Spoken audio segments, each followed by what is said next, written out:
Efendim müdürüm.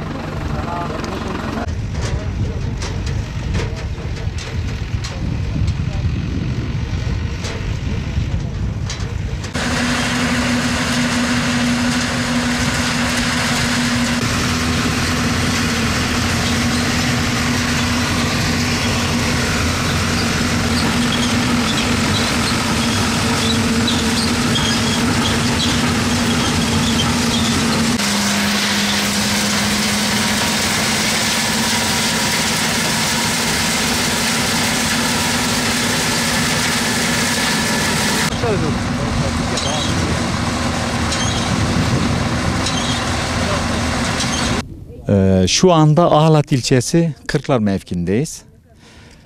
İlimizde yaklaşık olarak 3-5 gün önce başlayan fasulye hasadını takip etmekteyiz.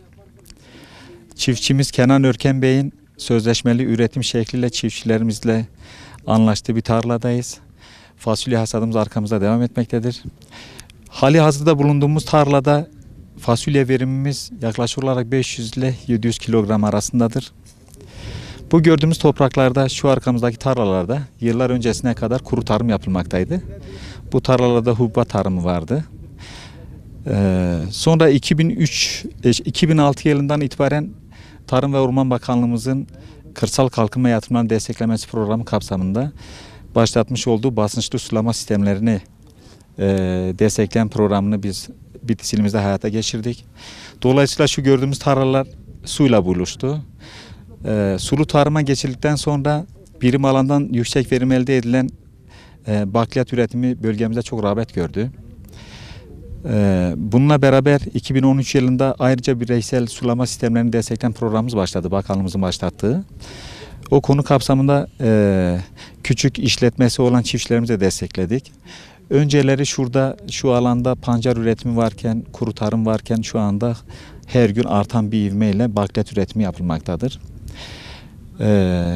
İlimizin yaklaşık olarak 104 bin dekarlık alanında bakliyat üretimi mevcuttur. Bu seneki rekoltemiz çok iyidir. Çok şükür baktık, sahaları geziyoruz, bakıyoruz çiftçilerimizin rekoltesine. Beklentimiz yaklaşık olarak 35 bin 40 bin ton civarında biz kuru fasulye rekoltesi bekliyoruz. İlimize kattığı katma değer gayri safi milli hasıla anlamında il ekonomisine katkısı yaklaşık olarak 175 milyondur. Ayrıca sahada şu anda hali hazırda tarlalarda çalışmakta olan yaklaşık 20 bin tane tarım işçisi mevcuttur bölge illerinden gelen. Mevsimlik tarım işçilerin rehabilitasyon projesi kapsamında bulunan barınmaları, eğitimleri, sağlık ihtiyaçlarını biz devlet olarak karşılamaktayız. Artan bakliyat üretimini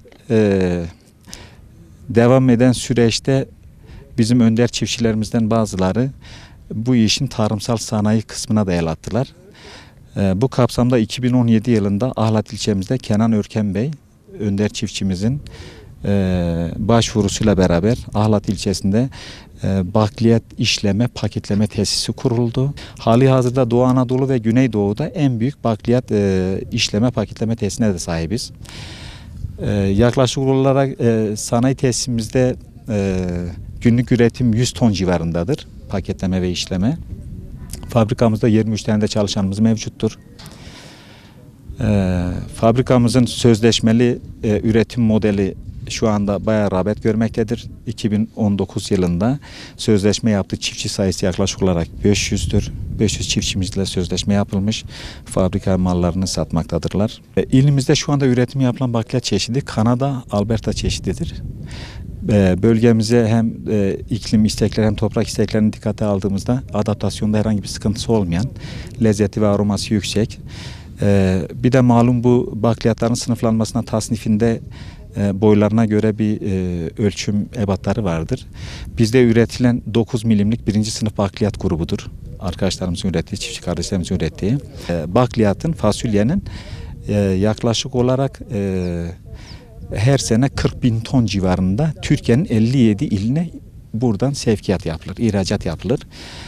Sonra bu sene Tarım ve Orman Bakanlığımız, Bitlis İl Müdürlüğümüz, Ahlat İlçe Tarım Müdürlüğümüzün teknik personellerinin özverili çalışmaları sayesinde Sanayi ve Ticaret Odamızın destekleri, Sayın Valimizin ve Sayın Kaymakamımızın da desteklerle beraber biz komşu olan İran ve Irak pazarına da açılmayı düşünüyoruz. Ya Türkiye bakliyat ihtiyacını, fasulye ihtiyacını yaklaşık olarak %10'unu Ahlat ilçemiz tek başına karşılamaktadır. 57 tane ilimize buradan ihracat vardır. İç ihracatımız vardır. Ayrıca bu bakliyat üretimi yapılan sahalarda bakliyat üretimi yapan çiftçilerimize bakanlığımızın da ayrıca bir desteği mevcuttur. Sertifikalı tohumluk üretimimiz de var şu görünen alanlarda. Sertifikalı tohumluk üretimi yapan çiftçilerimize bakanlığımız dekar başına bir 20 TL destekleme ödemesi yapmaktadır. Üretilen sertifikalı tohumu kullanan çiftçilerimize tohumu kullandığı için ayrıca kilo başına 50 kuruş bir destekleme ödemesi vardır. Yine üretim yapan çiftçilerimize bir fark ödemesi desteğimiz vardı bakanlığımızın. Kilo başına 50 kuruştur. Ayrıca hem tohumluk üreten hem kullanan çiftçilerimize dekar başına 21 TL mazot gübre desteği sağlıyoruz. Bu da ciddi anlamda iyi bir destektir. Sonra bireysel sulama sistemleri hala devam etmektedir. Projelerimiz şu anda ilimizde yaklaşık olarak 100 tane proje uygulanmaktadır. Bu kapsamda müracaat eden çiftçi kardeşlerimizi de %50 hibe desteğine faydalandırıyoruz. Bakanlığımız ayrıca %50 hibe desteği mevcuttur.